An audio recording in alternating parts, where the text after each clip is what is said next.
Hey YouTube, Robert here from Hitch to Horsepower, and today we're gonna try to finish that little rescue mission we started the other day, but we're gonna use the Silverado today. I just had the front windows tinted. I removed these little things, they were cracked, the little thingies that go across the window, the little vent blocker thingy movers. I haven't cleaned up the glue yet. That's coming up. But anyway, the hitch is the same VW fold-away hitch, but this one only has 2 balls instead of 3. Anyway, let me get this swung out, and we'll see the first big difference between this and the new truck's cameras. I apologize, the surround is off. I had an issue with one of the cables, so I removed it, and I haven't put the surround back on yet. But first difference would be in 2009, this wouldn't have had any cameras at all. So we have an aftermarket. We could have gotten an aftermarket one then, because I had my 06 had a backup camera, and I put a backup camera in my Excursion in 2003.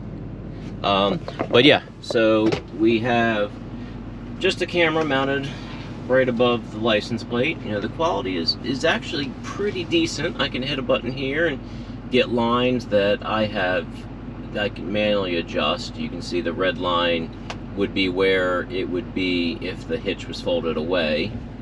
Of course, it doesn't beep at us like the other truck, but and you don't get quite the depth perception because you don't get that top-down view like on the other one, but it does a pretty good job. I forgot when I got this truck and then the other trailer, I had to hook the trailer up by myself a few times, and I forgot how hard it is to hook a trailer up by yourself without a camera. But hey, I think that's gonna work. This jack is a little screwed up. I had to replace the original, and to make it down the hill going out my driveway, you can see that, I have to take the little foot off, otherwise it scrapes really bad. And then just the other day, this handle became loose. This is loose, so I think I'm gonna go to a different one. This one had good reviews, but I'm not super happy with it. It's not all that old. But anyway, that feels like it, went up nice and easy. Let's see, that went in. And then I was told on my last video that Ford does have a spot for the breakaway cable, but snap, 2.5-inch shaft, which is, in my opinion, plenty big. The 3-inch on the Fords is kind of a little overkill, but whatever.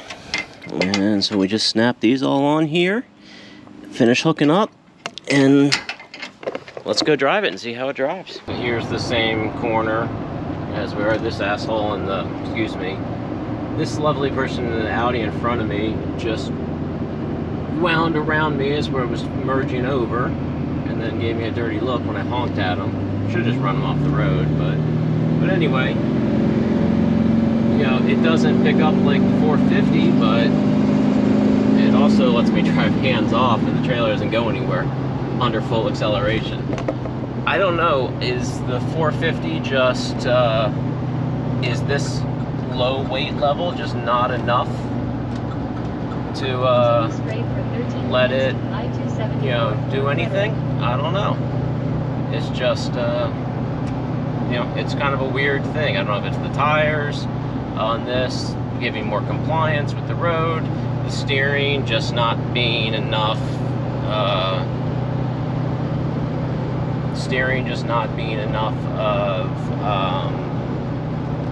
the steering in the 450 having such good steering, where this, kind of has a little bit of play in it. Does that lead to a smoother towing experience? It's kind of weird, but the trailer's behind me, and it's just sitting there rock solid, 70 miles an hour, and the exact same road, and it's just fine. Is this a better truck than the 450? No, I'm not saying that. Is this truck good enough for what I do? I'm at 111,000 miles on it. I don't have to worry about DEF. So am I gonna stick with this truck? And also, my payment is half of what my payment on the 450 was. You know, yeah, do I miss things? Do I have to get out and slide my mirrors out manually, which I almost forgot to do. I started driving away and then realized I couldn't see around my trailer. Is my infotainment kind of not as good? Yeah. Do I have a minor leak in my sunroof? Yes. But it has to be raining really, really hard for it to cause me an issue. Is my sunroof a tiny little thing in comparison? Yeah. But, you know, am I missing a panel? That was my fault. That was my bad. I was trying to fix something that wasn't the problem. And the panel snapped. And despite the fact that there are tons and tons and tons of these trucks out there, GM no longer makes this panel. You know, sorry for the little bit of a, you know, rant, I guess. But long story short, I like this truck. We'll do another acceleration run when I hopefully have this Focus ST loaded up. Yeah, it's good. And this truck, I have 62 gallons of fuel. The 450 is a 48 gallon stock. And I almost put a 100-gallon tank in the spare tank in the 450 in my 21, but I didn't. I think the few things, like the radio is not as good. Cisco the Thong Song. If I didn't want to get hit with a possible copyright violation, I would turn it up for you and let you hear how it's decent but not great. But anyway, yeah, I'm gonna do a full video on this truck.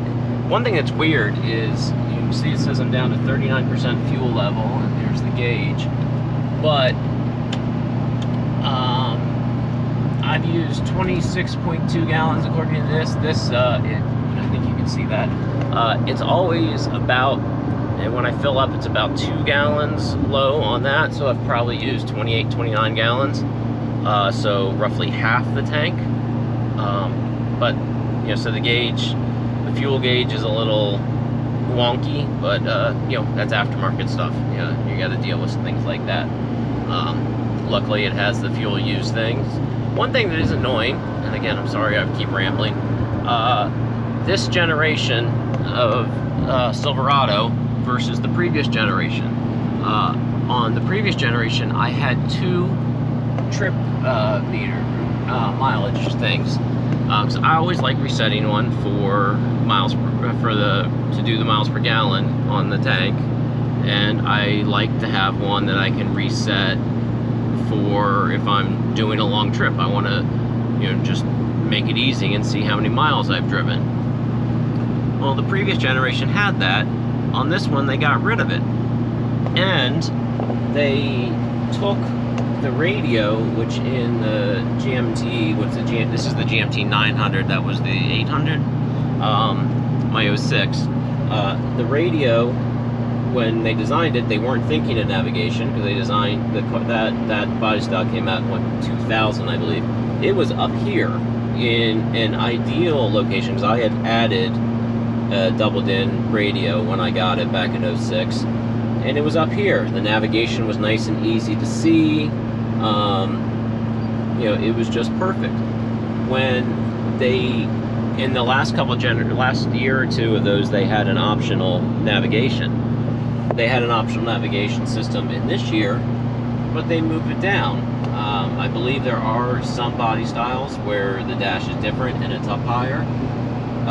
But yeah, it's kind of weird that they would, when you have a vehicle that you are thinking about a navigation system from the factory, but yet you sink it down in the dash kind of far versus having it up where you can easily see it while driving. Oh, there's a Rolls Royce boogieing about 95 plus. Anyway, that's my little rants. I added a second cup holder. It had a space. Factory, it came with just 2 cup holders, and you could have it mounted here or mounted here. I was like, well, I think I can put 2 of them in there, so I bought a second one, and you know, it doesn't look perfect, but it works. I have 4 cup holders and then a little slot for stuff. My big cup here, my pink one, I usually have a blue one, but it's being washed right now, so I got my pink one. It doesn't fit where it will fit in the 450 cup holders, but you know, not such a big deal. That's my fault. And other than that, I like this truck.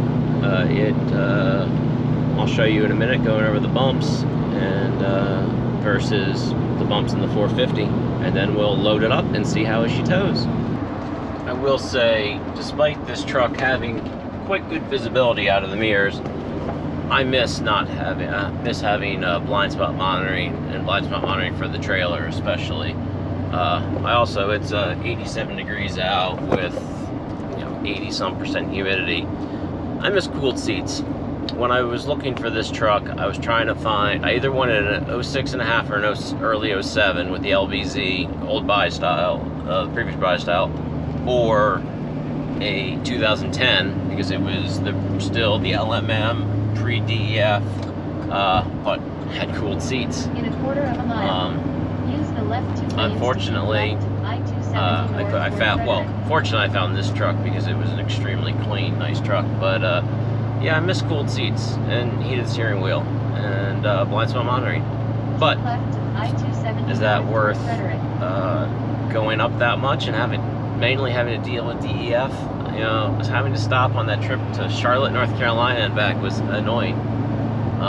You know, we didn't stop. It's just the last little bit, it started beeping at us and saying, get DEF, fill up DEF, fill up DEF. And then I got back and added some DEF. Anyway, I'm almost to loading the car up. So success, we got the trailer, got the ST in the trailer, so that was good. It was a little bit of pain, could not get it started, so we had to push it uphill, and get it going. But here's acceleration. 1.4 miles. Continue on Maryland 200 East, easy past with the trailer loaded, it still gets up and goes. Does it have 1,200 foot-pounds of torque and a 430 rear? No, we're in a 10-speed. But is it adequate for keeping up with traffic? Yes. So yeah, I like this truck, and we're about to go over the same exact bumps that we went over the other day in the 450. Granted, now the trailer's full versus empty, so that's gonna do it. But here we go. Here's one.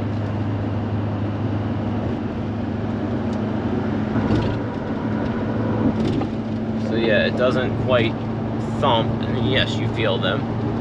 Here comes up another one, and we'll see. Watch, how. Use the left 3 lanes to continue straight. So you hear the trailer kind of thumping more than the truck does. We got one more coming up right here. So that's the flex in the tires, and just the slightly less heavy-duty suspension. And probably honestly 111,000 miles worth of wear, and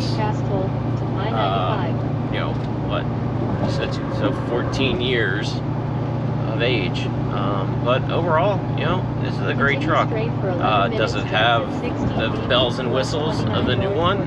No. Does it have the basics? It has heated seats. It has power seats. It has memory, 2-position memory for the driver.